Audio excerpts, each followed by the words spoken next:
Like I was telling you, Ranjay Gulati is with us, the advisor to companies, and he, of course, a professor at Harvard. He's joining us on India Tonight as we dive into the world of big tech, India's lure for MNCs right now, and what the future really holds. There are a slew of topics we'd like to discuss with him. Great to have you with us, Ranjay Gulati, Harvard professor, advisor to so many global corporations. You've studied them very closely. And I want to begin by asking you about what we've seen in the last few months. Twitter, Apple, Meta, other big tech companies. All of them have fired thousands of employees altogether. And as of October this year, Silicon Valley, as I understand, has seen around 45,000 layoffs.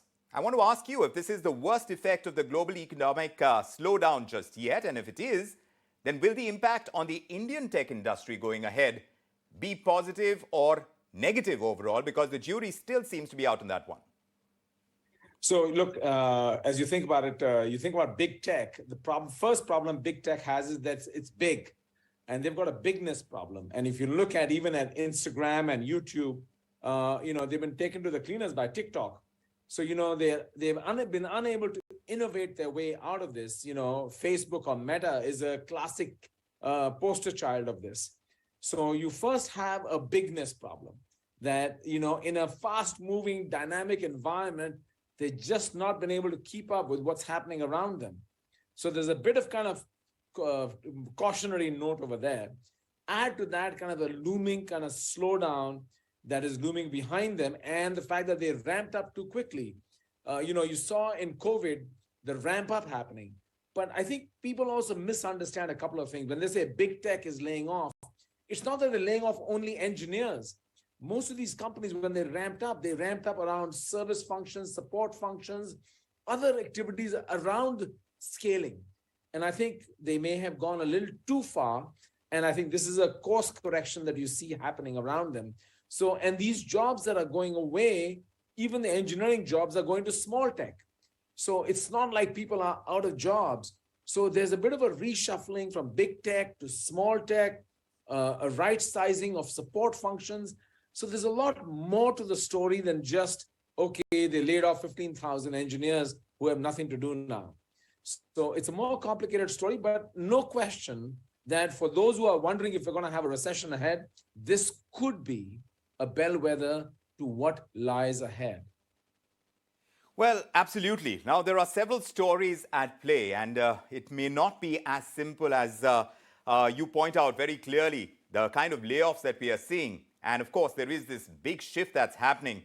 You can't take away the solid impact that the pandemic has left in its wake on the global economy. While it wasn't entirely, of course, unexpected, it has changed a lot of our work lives. And within that, work culture has changed.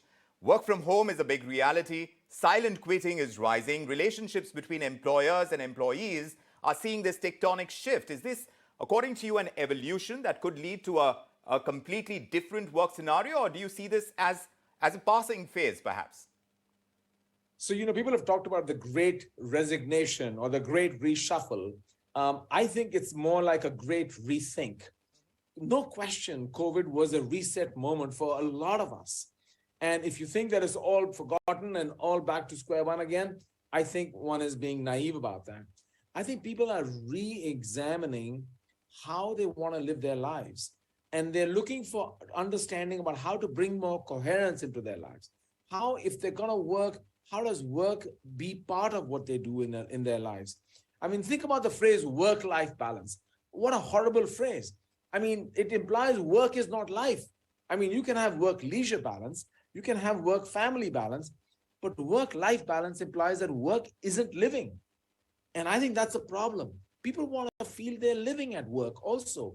And whether that means working from home, having a bit more flex, and even the kind of work I choose to do.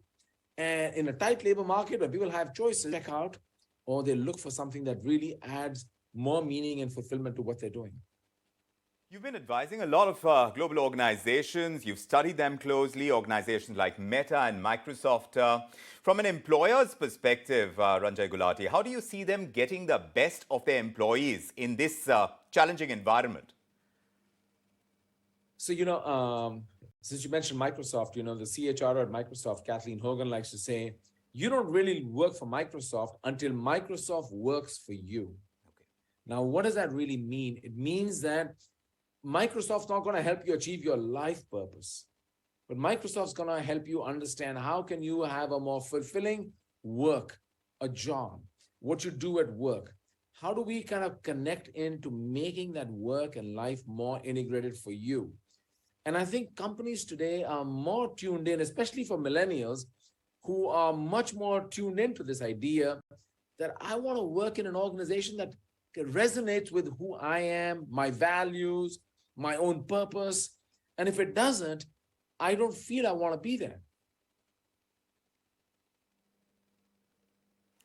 So there is this tectonic shift as I see it, and in that sense, employees themselves, they have to go and find themselves a deeper purpose. How do they do that? Working in the organizations that they are in different styles as we understand it, because that much more is moving out of payrolls. We are seeing this entire setup where people are becoming freelancers. They're becoming part of the gig economy. How do you see employees pursue their dreams and their ideals working within organizations right now? Because that's going through a shift too, isn't it? Yeah. So let me tell you, there was a study done by a professor at Yale and Michigan where they looked at how do people think about work. And they had three possible ideas on primary reasons we all go to work. The first reason we go to work is my work is a job. I go to make money. The second was my work is a career. I do it to get ahead, advance. And the third was my work is a calling. I do it because it gives me real meaning and pleasure and purpose. Now, I still want to make money, but what is the primary of the three orientations? And they looked in a hospital to see what do doctors down to janitors have to say. The doctor number was 1/3, 1/3, 1/3. That didn't surprise them.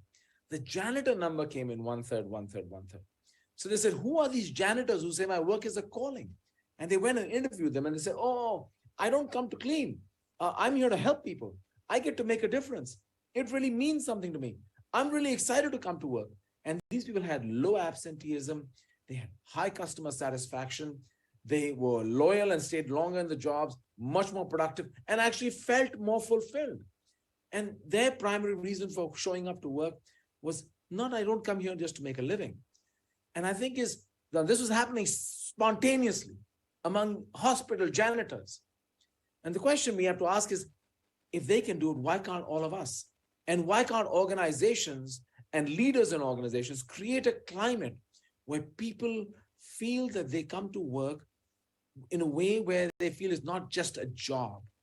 And I think we have to reimagine this kind of transactional, job-like environment to create a more meaningful, fulfilling. And by the way, you have to understand, when workers are inspired, they're more than twice as productive as when they're satisfied. So something to think about.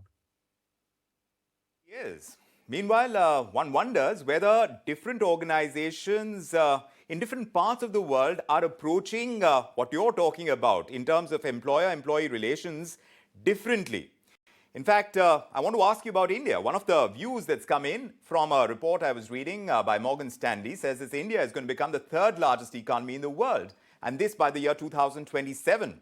In fact, India is being offered as a beacon of hope against the kind of downtrends we are seeing elsewhere in the world. Do you agree with that theory, firstly, against the current backdrop of rising interest rates in India? There's scarcity of capital as well. And yes, we do have a GDP of about $3.4 trillion.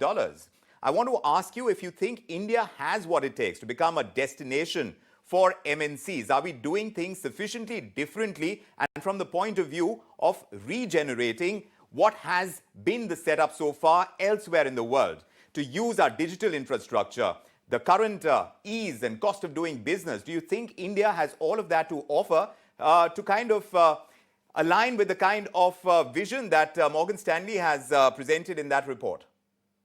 So look, there's several things that go into unlocking opportunity in a sector. There's a larger geopolitics being played out with the kind of China counterpoint, trying to understand where that's going to go. And we always point to the youth dividend, and we have young population, educated, English speaking, and all that stuff. But I think we have to understand what we need are several things.